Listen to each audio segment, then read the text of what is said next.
Good morning students. Last lecture में मैंने आप लोग को एग्जाम्पल नंबर 9 करने के लिए दिया था, जो कि डायरेक्ट मेथड पे बेस्ड था।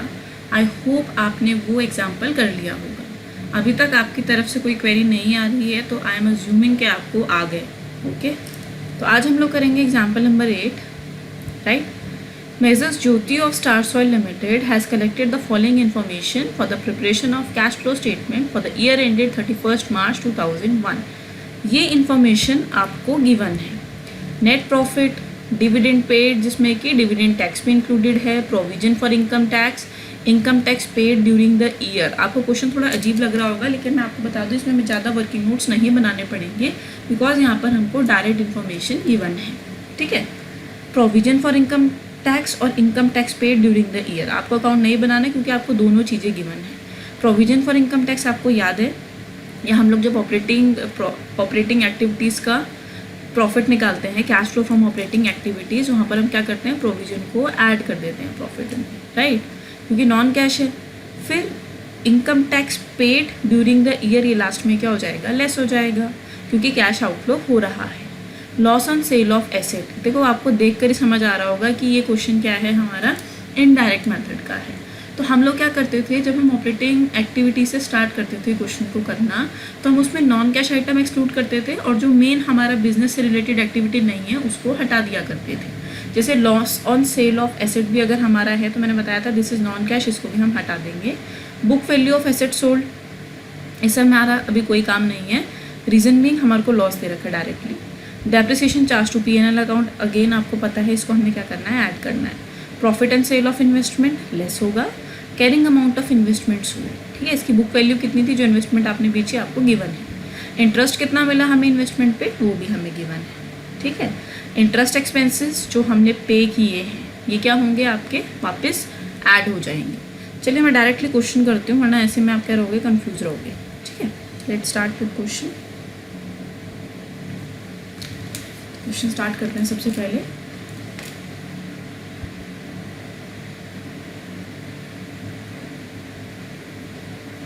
कैश फ्लो स्टेटमेंट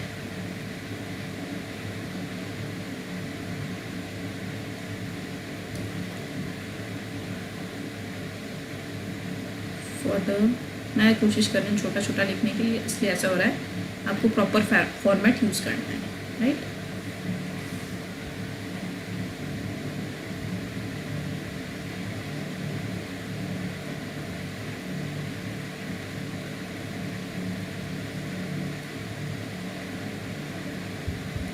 ठीक है, सबसे पहले हम लोग स्टार्ट करेंगे profit made during the year. Let's see कितना है, आपको गिवन है 25,000।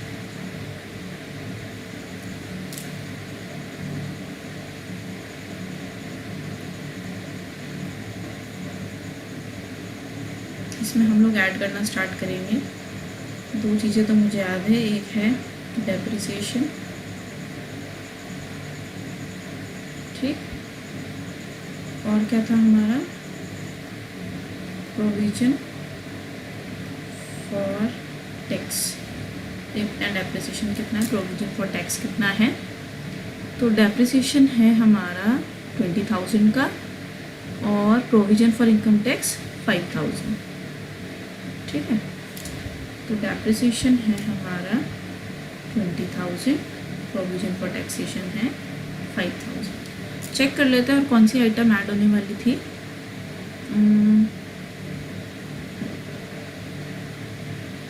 Loss on sale of assets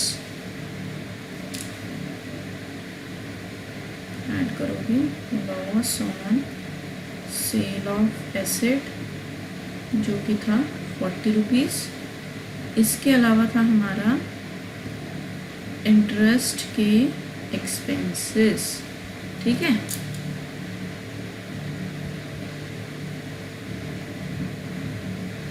interest expenses थे हमारे 10,000 के, तो यहाँ हम लोग लिखेंगे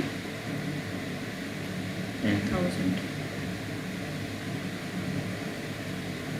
तो इसके अलावा तो मुझे ध्यान नहीं कुछ और आइटम है। 20, 35,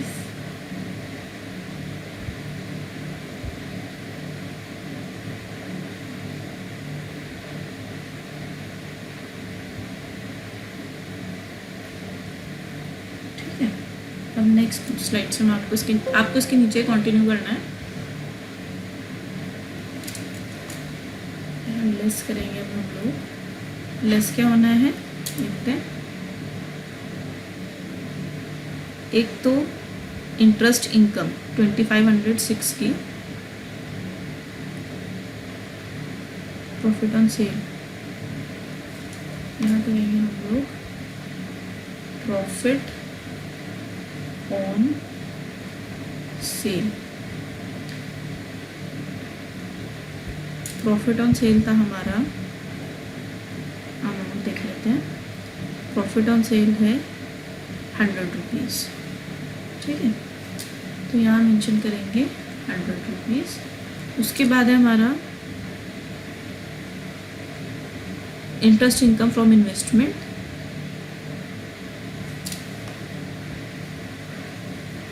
इंटरेस्ट इनकम फ्रॉम इन्वेस्टमेंट जो कि है हमारी 2506। तो ये लेस होने वाला आइटम कितना हो जाएगा 2606, ठीक है। लेस करके देखते हैं कितना आ रहा है हमारा 60,040 और 2606।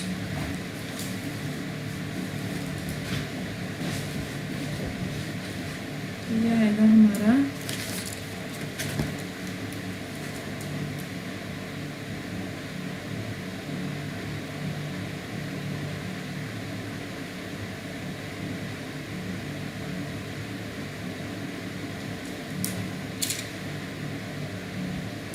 देखते हैं कितना है 60,040 माइनस 2606 57434। तो यह आया हमारा 57434। ये है हमारा operating profit before working capital changes, ठीक है। तो अब देखते हैं वर्किंग कैपिटल का क्या सीन है। अच्छा, ये इन्होंने आपको दे दिया increase in working capital 56081 excluding cash and bank balance, वो अंडरस्टूड है राइट। 56081। अच्छा, इसके लिए मैं एक चीज़ आपको समझा दूँ, रफ में समझा रही हूँ। वर्किंग कैपिटल क्या होता है, current asset minus current liability, ठीक है।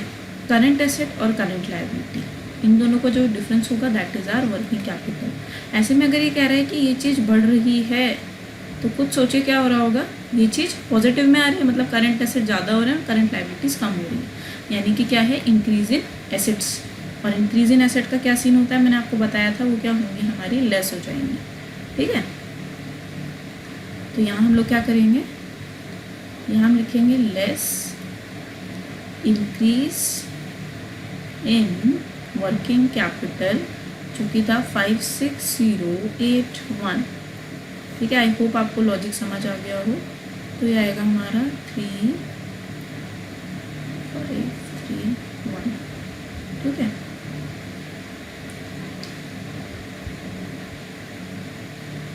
कैश जनरेटेड, वो तो खैर पॉजिटिव में है।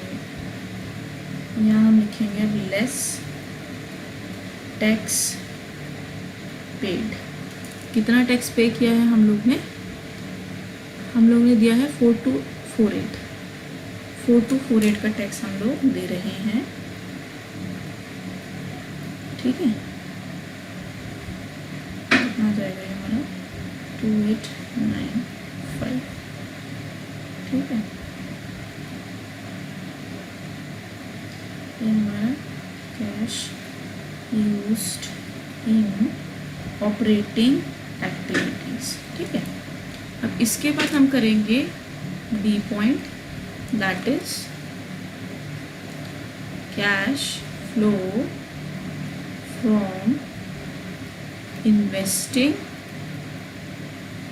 एक्टिविटीज़, अब इसके लिए हम लोग चेक करते हैं क्या है हमारे पास।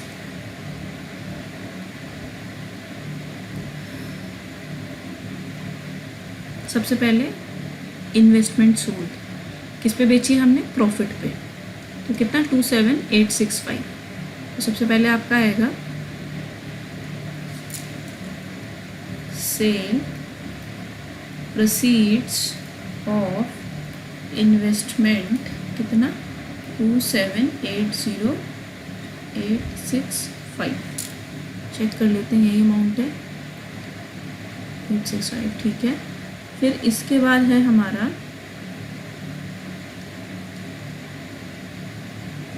इसके बाद था हम लोग का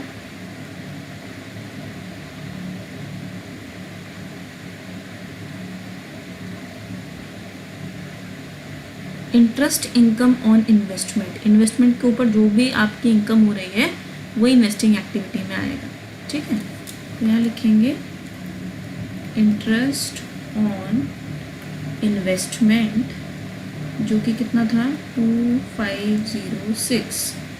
और देखते हैं और क्या चीज़ है हमारे पास। इंटरेस्ट पे अलग है,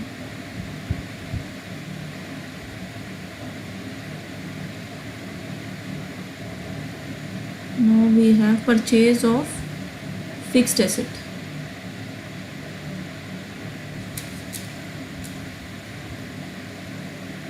परचेज ऑफ फिक्स्ड एसेट, ये है हमारा 14560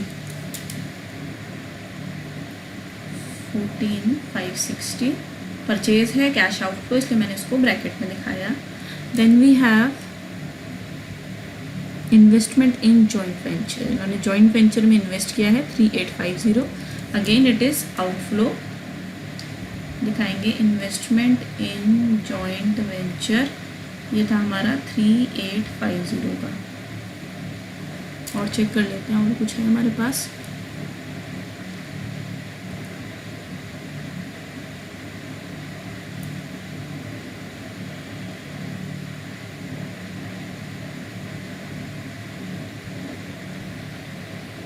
इसके अलावा देखिए expenditure on construction work in progress, ठीक है। ये भी आप इसमें लगा रहे हैं तो ये भी क्या होगा, पैसा खर्च किया आपने, कंस्ट्रक्शन वर्क इन प्रोग्रेस, काम चल रहा है, इन्वेस्टिंग एक्टिविटी नेगेटिव में आ जाएगा, ये भी मतलब लेस होगा, इट इज़ आउटफ्लो। तो यहाँ दिखाएंगे हम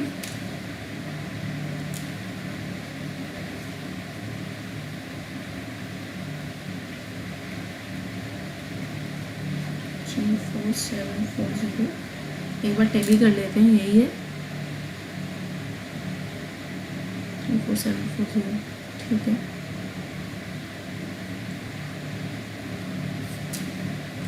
अर्जेंट, इसमें एक पॉइंट और है हमारा, सेल ऑफ फिक्स्ड एसेट,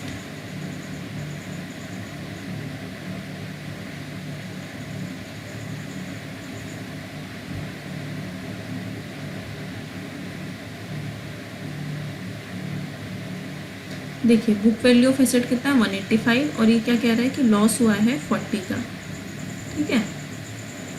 तो 185 की क्या थी, बुक वैल्यू थी, 40 का नुकसान हुआ, यानी कि सेल प्रोसीड्स कितनी हो गई 145 पॉजिटिव में, ठीक है, 145 पॉजिटिव में। तो कितना आएगा आंसर हमारा, चेक कर लेते हैं, 22634, it will come 22634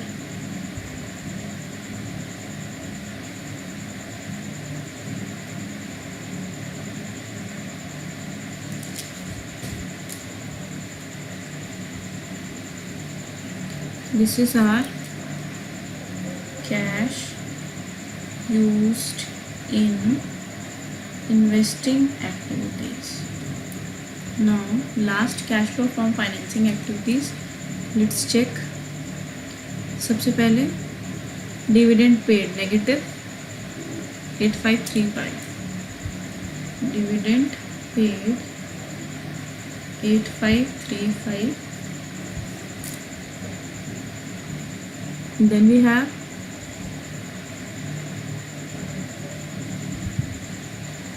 interest paid during the year, पे कर रहे हैं तो कहाँ आएगा ये, फाइनेंसिंग में 10,520.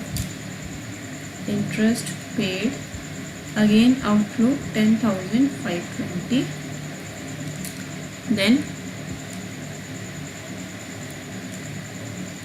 इसमें तो इधर आ गया, प्रोसीड फ्रॉम कॉलिन अर्लियर, जो पिछले पैसे आने थे वो अब आ रहे हैं, तो यहाँ दिखाएंगे हम proceeds from call in arrear to, positive में है क्योंकि पैसा आ रहा है. Then we have receipt of grant from capital projects, again receipt है हमारी, ग्रांट रिसीट मिल रहा है पैसा कितना 12. Then proceed from long term borrowing, proceed from short term borrowing, again पैसा आ रहा है हमारे पास, तो यहाँ लिखेंगे proceeds from long term borrowing, आपको पूरा लिखना है, proceeds from short term borrowing, दोनों का ही कैश इनफ्लो है, 25980 देन 20575, इसका भी देखते हैं कितना पैसा आ रहा है इसके पास से.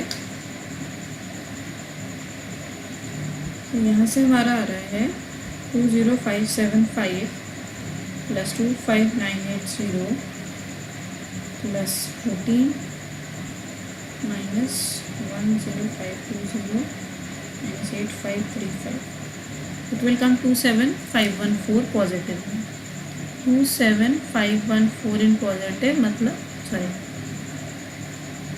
पॉजिटिव बोल के मैं ब्रैकेट्स लगा रही हूँ. This is cash flow from financing activity, तीनों को प्लस कर लेंगे, ए प्लस बी प्लस सी, तो ऑपरेटिंग से कितना था हमारे को, ऑपरेटिंग था हमारा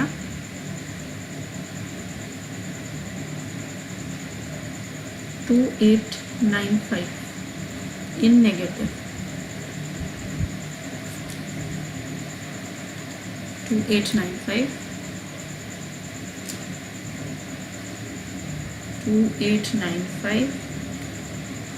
22634, ये दोनों थे नेगेटिव में. फिर लास्ट वाला था हमारा 27514 पॉजिटिव में, 27514,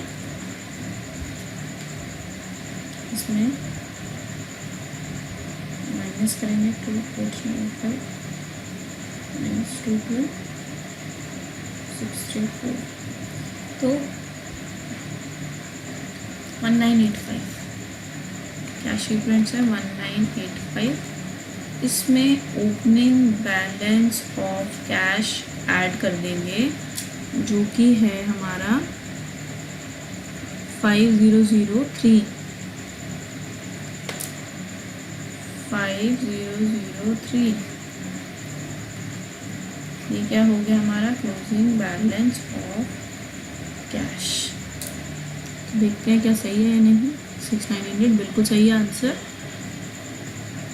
आप यहाँ से देखकर भी कर सकते हैं, जैसे मैंने कराया वैसे भी कर सकते हो, इट्स अप टू यू. कोई प्रॉब्लम आती है तो आप प्लीज़ मुझसे पूछ सकते हैं, राइट. जब तक नहीं पूछोगे मैं यही अज्यूम करूँगी कि आपको समझ आ रहा है. चलो, सी यू नेक्स्ट लेक्चर.